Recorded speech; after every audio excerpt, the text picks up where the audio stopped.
Well, good day. I'm Vic Campbell with Me3 TV, and here's Gaylier Miller, who was raised in Jay, Florida, and happens to be a famous author. Is that right? Well, according to Vic.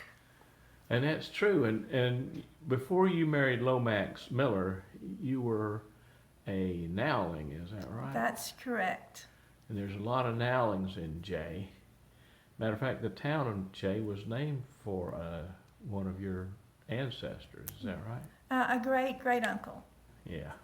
So, Gaylier has done a lot of research on genealogy and the local area and has written some books. And in her long career as an educator, she's managed to also acquire a lot of skills for getting things written, published, and out to the public. Aren't you a PhD? Yes, an EDD. So you can't fix my arm if I break it. You wouldn't like the results. But you can probably. I can correct your English. Oh, that there would be a really good thing. And what I'd like to tell me, how did you get started in the writing, putting these stories together? Well, actually, you want me to start at the real beginning? Well, what gave you the inspiration to start writing? Actually, I have to tell this. It started when I was sitting on the counter of my dad's little country store. I was about 5 years old, and my mother taught me how to write the word rooster, which we copied off a little can. I had no idea what it contained at the time. And so that was your start, your That was start my as a start. writer. Yes, she tried to get me to draw the rooster, but she gave up on that. What did it say on the coffee can? Oh, I didn't say it was a coffee can. It just said red rooster. Oh, and that's all you wrote? Yes. I'm not sure I conquered the red part, but I did get the rooster. And I had the nice picture, so I put the picture with the words. And that was my first introduction to learning to read. And the next thing you know, not only are you reading, but you're writing. There was a few humps in the road before I got that far. Yeah. Finally, my first grade teacher had a lot of trouble with me because I was her very first left-hander. So she tried so diligently to turn me into a right-hander. And she partially succeeded because she did get me to start writing on the left hand and going across the page to the right. And then I realized that that's the way I should read words. And that helped a great deal. And the end of that fabulous story was, at the end of the school year, she carried me up the hall to the second grade teacher with my reading book and had me demonstrate how far I'd come. And you've come so much further. Would you pick up 2 or 3 of the books that you've worked on here lately that are published, and tell us a little about them?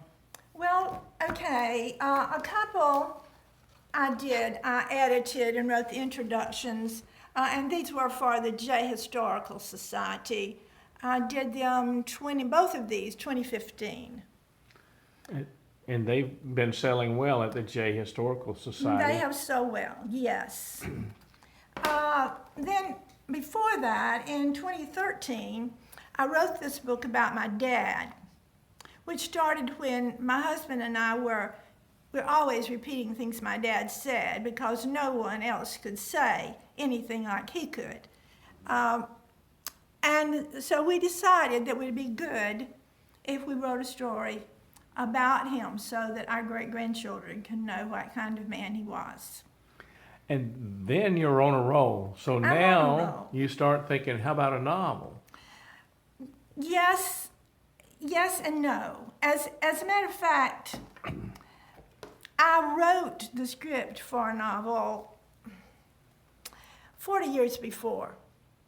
It's just that it wasn't a novel at that time. It was just an idea, and it started And I remembered that it started when I was writing this book about my dad. Actually, it started when I found out that I had some Indian ancestry.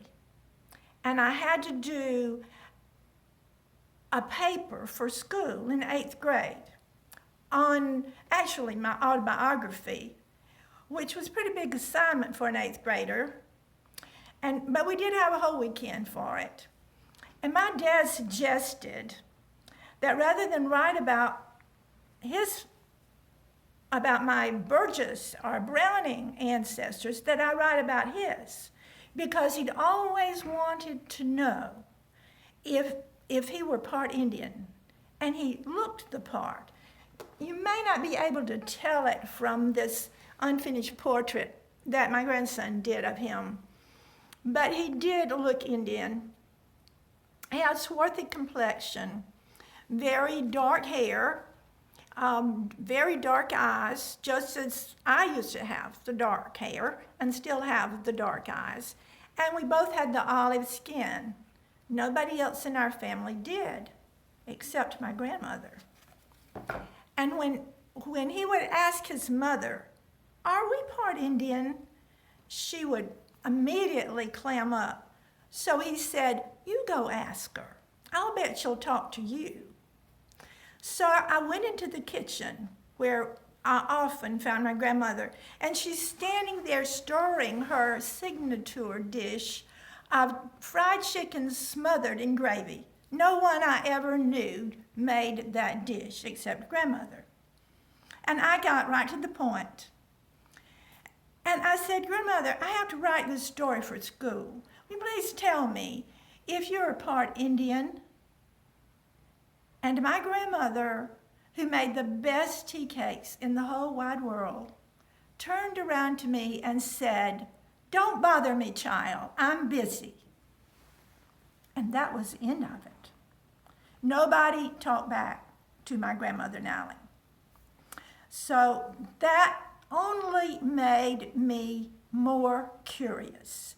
And I wondered why she wouldn't talk about it, because she didn't say it wasn't true. So to tell the rest of the story, it was several decades before I found out that I truly was part Creek Indian. And that's when I began my idea for my first novel, called Waiting Deer. And I actually began it when we were living in Houston, Texas, when we were about to move away, as a matter of fact, and I had a little slack time after quitting my job, and I thought, this is the day I'm going to find out about the Indians. I didn't know about Indian removal. I had not ever studied, and by then I'd had a lot of schooling, but I never really knew anything about the Indians. No one would ever tell me how to find out. So I went into the South Houston branch of the University of Houston that just happened to have been built a few weeks before. And their first building was the library. I walked into the library, and this is going to sound like fiction. I walked into the library, and the first books I saw was a row of red leather-bound volumes that said Alabama on them. Well, I can understand their being first because that was an A. And I thought I knew enough that there was the Trail of Tears around 1836-37. So I pulled out that volume, and of all the places for it to be, in Texas, was the proceedings of the Alabama legislature through the years. I opened the book, and my eyes fell, so help me, upon this passage where a congressman was telling a funny story. They were discussing how successful they'd been in getting the Indians out of the area and off to the reservations.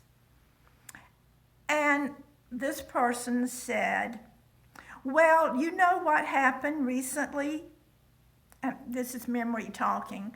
And I was getting highly emotional as I read this. He said, we found this little Indian boy, this dirty little half-starved Indian boy, there beside the Alabama River, hiding in the hollow of a tree. And that hit me as just a terrible, unbelievable thing, not just because I thought I might be part Indian, but because I was a mother of 3 children, and I knew that child was alone, and I got nothing from my reading to let me think that anybody cared. So I stopped my research at that point and sat down and began writing what I published 40 years later, a book that I call Waiting Deer. And actually, I named him that day because nobody had a name for him. And this is just the name that hit me, and that's who he's always been to me. And I gave him a story. I didn't think anyone would ever want to read it, but I could never throw it away. And as we moved back to Florida, I went on with my career. I began to research more and more on Indians, and my story fleshed itself out till I had it finally, after 6 or 7 or 8 rewrites, finished, I thought. Then I put it aside. And I wasn't ever going to try to publish it because I never meant to write a novel. I never set out to write a novel. I had read too many. I knew too much about how difficult it was. But I kept coming back to this. And it was when I was writing the book about my dad that I remembered that my dad had read a version of the manuscript, and he had liked it very much. And I thought, I might not be here tomorrow, just like my dad was here one day and gone the next. So I'm going to publish this book. And that's the way it came to be. Well, I've read the book, and I was very impressed with it. What it does, in my mind, is it not only brings that Indian heritage into the story, but it picks up with the pioneer Scots, Irish that were moving into the area, displacing the Indians, and then they meld right into the lumber era, and then the black population coming right in there as a part of the entire labor force and pioneer force. And all of these races and cultures and people from all over America are coming to this Gulf Coast region, and you picture it so well, including the loss to the Indians and the gains and losses of other people in the conflict, and the victories of all these people's lives that lead to today. So thank you for doing that for people. A lot of people's families are actually based on the hardship and victories of stories like this. So thanks. And you followed it up, and now you've got the new book. Yes, I've got the new book. Before you called go to the Cleve. new book, Yes. just one quick thing. Yes. This conch shell here, that you use as, this is actually in the story. It makes a presence in the story as an heirloom type item that moves from generation to generation. And you want to say just a little bit about that? Yeah, I'll try to say a little bit about it. This is where my own life comes into the story. This was on my grandmother's mantle in her dining room. They had a fireplace every room in their old house. And it was odd there because my grandmother kept a sparse very clean, a very sparse house. And this was always on the mantle where I could not quite reach. But if I asked, I was allowed to handle it. I mean, it's just a conch shell, people would say. But it seemed to me that it was to her something important. And my granddad said that if you would put your ear to it, you could hear a sound of the sea. And I thought that was fascinating. Now I have other cousins who thought that was funny, my younger cousins. And I think after my grandmother died, and the house was, I think, not as well kept, my brother tells me, my much younger brother tells me it was used a while as a doorstop. And so it has a broken place on it here. But those broken places were not there when I first knew it. And it was so strange because we lived so far inland, and my grandmother had never, I am sure, been to the beach, unless it was when she was a small child. And I don't know when that would have been. But I used it in Wading Deer, and it becomes a kind of symbol throughout the story of Wading Deer. And I did not know what happened to this shell until I wrote the book about my dad. And my youngest niece, my brother's youngest daughter, gave it to me wrapped in a box that next Christmas. She had found it in an old trunk, so it has come back to me. And here it is. You can see it on the book. Yes. Well done. And then, okay, move along to the next. There's actually, because now what you've done is you've become the Michener of the Panhandle. Oh, yes. So we have to move to the next novel. Okay. The next novel, Cleve. Cleve is, if any of you have read Wading Deer already, you might have to go back and look for Cleve. He's a minor character in Wading Deer. He also lived in Coon Hill. He's a Scotsman. That's what he thought, until much later in his life. And we moved on up. Wading Deer begins, it begins the story in 1869. The story begins here, although there are flashbacks, in 1884. And Cleve is the much younger brother of Artis Macmillan, who owns the most sizable sawmill in that end of the county. His dad had built up a good business. The war had, of course, almost ruined it, but he was just by the mid-1880s getting it going well again, and he, of course, expected his younger brother to be a part of it. Now, Cleve is 21 years old, right at the beginning of this book, and his brother is going to make him a partner. And that is not something that Cleve wants to happen. So you see the picture here.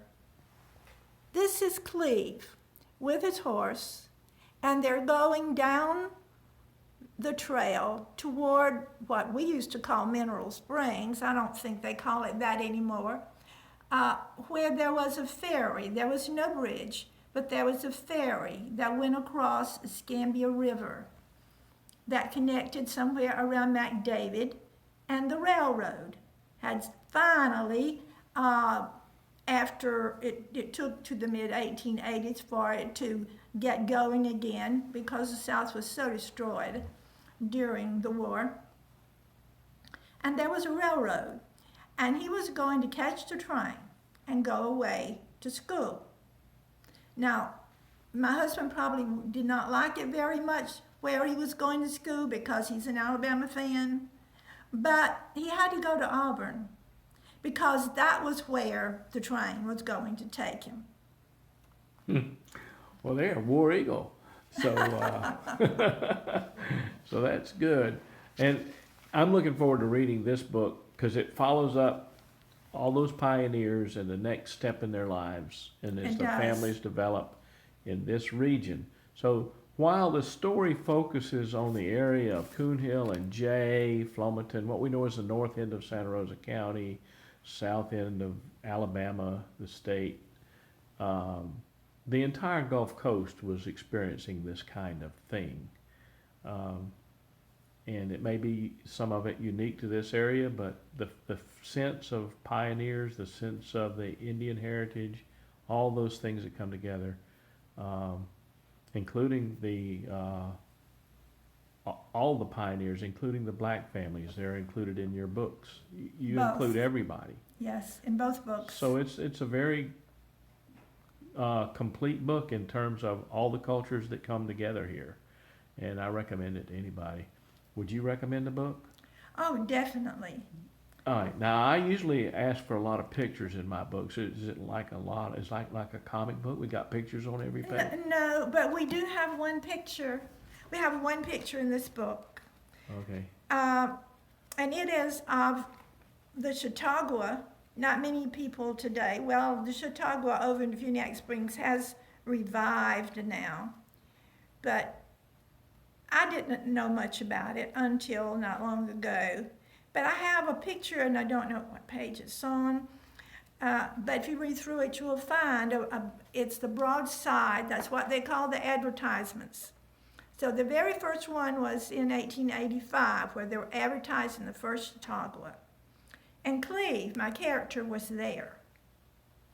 I had something important to do with his life. Actually, before the end of his life, Cleve becomes a newspaper editor, something he never started out to do, but then few of us end up doing what we started out to do. This is a very different book from Waiting Deer, because Cleve was a very different person. He didn't know Waiting Deer. He had heard of him. He did know Saul McDavid, who married Waiting Deer's daughter. They became related in a way by marriage. But this story, Cleve, about halfway, a little farther, picks up on the story of Waiting Deer. And to me, it's like allowing Waiting Deer to live, not just from, say, about 1831, I guess, to 1918, but to live on and on in the lives of people, because even with his death and after his death, he influenced people and the way they felt toward one another.